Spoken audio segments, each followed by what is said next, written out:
Hi, I'm Nicolas Fischer, a parkour enthusiast. Not only when it comes to teaching parkour in my own club in Zurich, but also as a responsible person for parkour judging within the FIG Parkour Commission. Today, I'd like to give you a little insight on the parkour scoring system. And I also would like to show you the connection between the parkour philosophy, which Charles is going to present to you, and the actual scoring system. But first, back to you, Charles. Thanks a lot, Nicolas. Hello, I'm Charles Perrière, parkour co-founder and president of the FIG Parkour Commission. I'm teaching parkour since 16 years now, and especially in my club in Paris.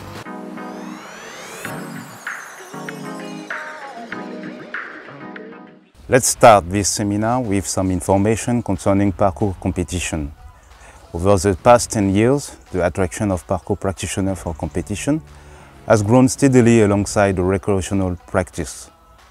Several competitive circuits were created to respond to this dynamic. One of the last born is the FIG circuit. FIG Parkour is an adaptation of the original parkour practiced by its founding members, the Yamakasi group, in the early 90s.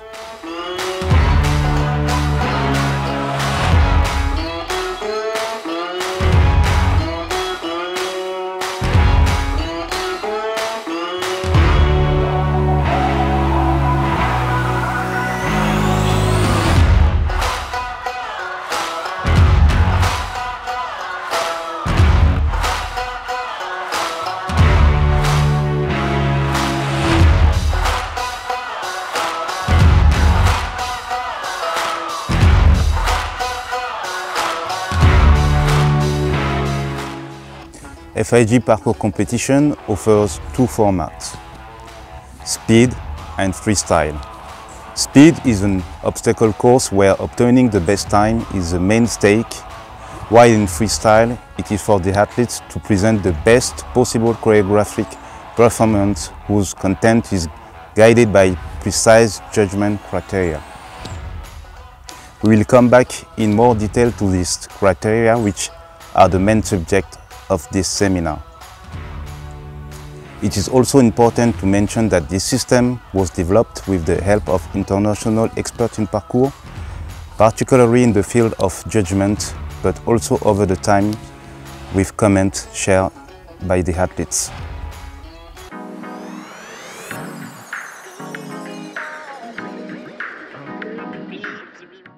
Basis of our judging system is mainly oriented towards safety and mastery of the elements presented by the athlete during his run. Why have we chosen to highlight these criteria? Because competitive parkour mechanically increases the risk of injury for the athlete. We therefore favor quality over risk taking. Indeed, our goal through our judging system, but also through our training program like Parkour Age Group program or Parkour Academies, is to encourage good physical preparation of athletes. We want them to be able to perform as long as possible while avoiding the risk of possible injury.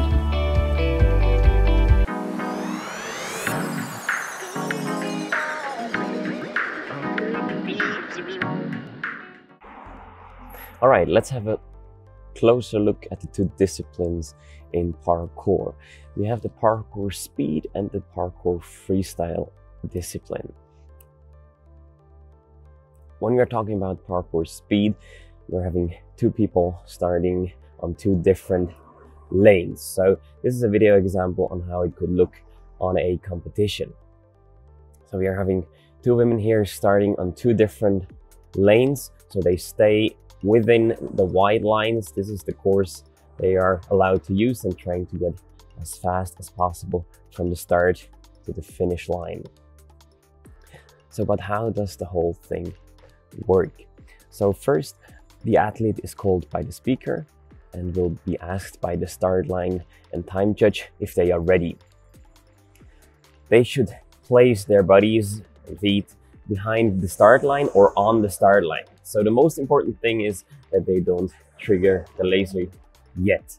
So it's allowed to be all back behind the starting line, and it's also allowed to have the foot partly on the line, but it's not allowed to cross the line with your body.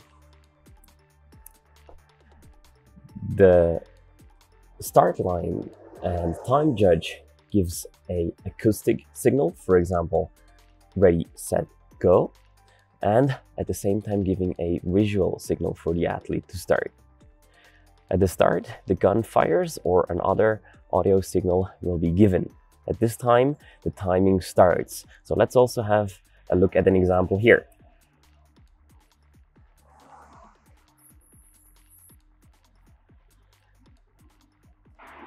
On the course, the athlete has to stay between the two boundary lines. So here is the same rule like we had before at the start. The athlete has to stay inside the field, but is still allowed to touch the line. But the athlete is not allowed to step over the line. When the athlete is balancing over a higher rail, now here you can see that the arm is basically out of the course. If you would draw a line down, you would see that this line would not be in the boundary lines anymore. But if it's in the air like this and nobody's touching the floor outside the course or outside the lines, then this is still allowed.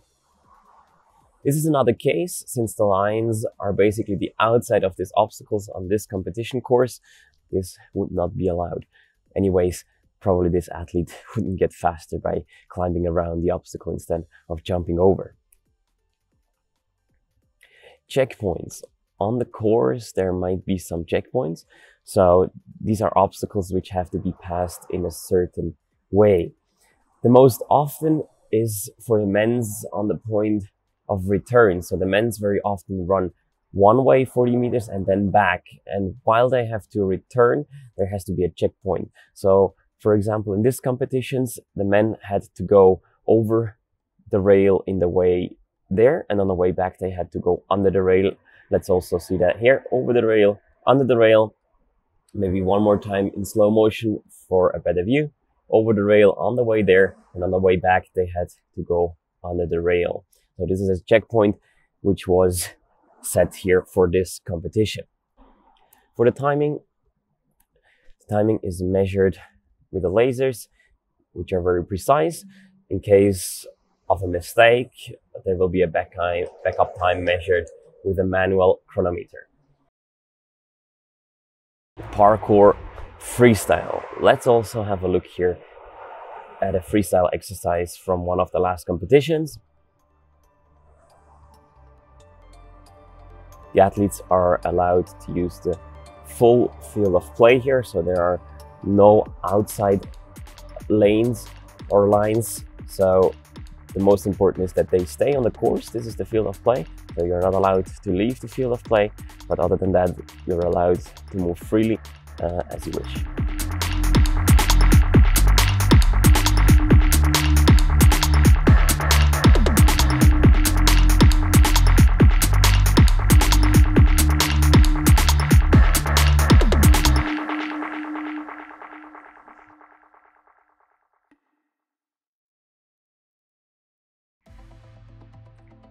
So how does the start and ending procedure work?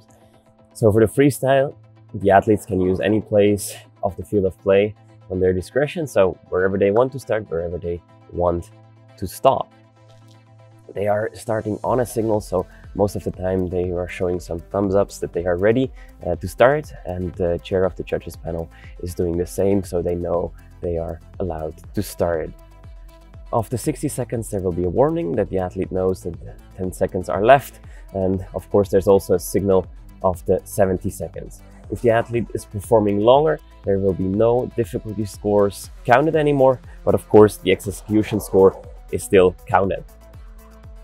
On the competition side, there will be a judges panel 1 with 3 judges. And this judges panel is responsible for execution. At the same competition, there's a second judging panel also with 3 judges being responsible for difficulty. Both panels are rewarding the performances with maximum 15 points. So in total, an athlete could score 30 points. But how does the scoring exactly work? Let's first have a look at the execution. For the execution, we have the criteria of safety, flow, and course. All of those criteria can be rewarded with 5 points. It's a little bit split up after, so for safety, you have the safety itself, you have the presentation. For the flow, you have the flow and the connection, and for the course, you have the parts and the types. The points are distributed like this, always 3 for the first sub-criterion and 2 points for the second sub-criterion. That's the same for flow and course. Let's have a little bit of a closer look at the single criteria. So safety, as you have heard before from Charles, it's one thing which is very important for us. So we are really focusing on clean landings. That's very important. For the presentation, we would like to see a good rhythm and a good amplitude. For flow, we want the athletes to perform without stopping, hesitating, or stutter stepping. The connection refers to the linkage of the movement, so putting different moves together. In the parts of the course, we would like to see the athletes using as much of the course as they can. Usually the course is split into 3 parts, and we want to see the athletes perform a trick in each part in interaction with an obstacle. And the last one is the types. So we want to see a big variety of movements, and we also want to be the athletes well-rounded. So that's why we would like to see floor moves, ledge moves, bar moves, and wall moves in all the performances. Let's head over to difficulty. So the difficulty panel is judging as follows. They're judging the trick, the run, and the variety. Same like in execution, we are having 5 points rewarding for each subcategory. For the single trick, we are using something like a reference list, so a scale of tricks which are getting more difficult. Of course, these lists need to be adjusted, especially because tricks are performed in different places. So a backflip on the floor is different than a backflip on a 2-meter high platform. And there will be a connection upgrade. So if 2 difficult moves are directly linked, this will be rewarded. For the run, we are having the placement and the time. And for the variety, it's the variety itself and the technique of the moves.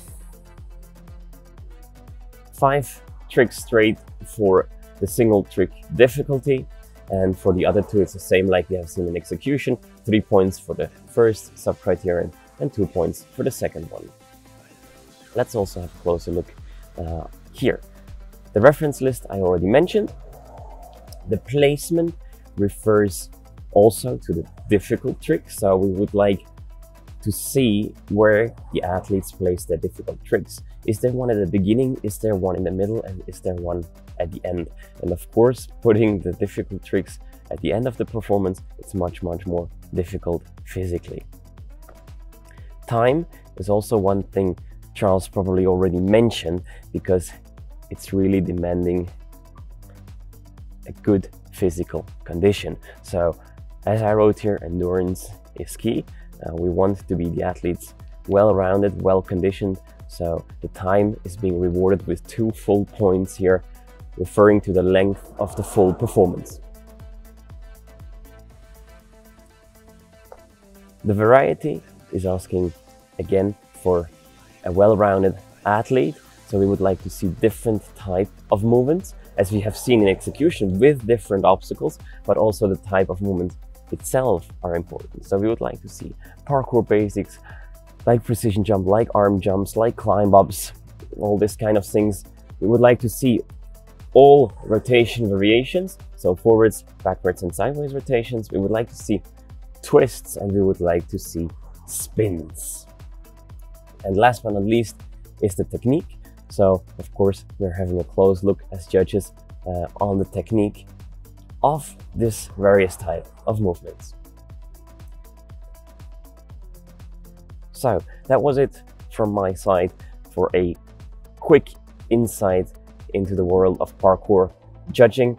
I hope it helped with understanding for parkour speed and parkour freestyle.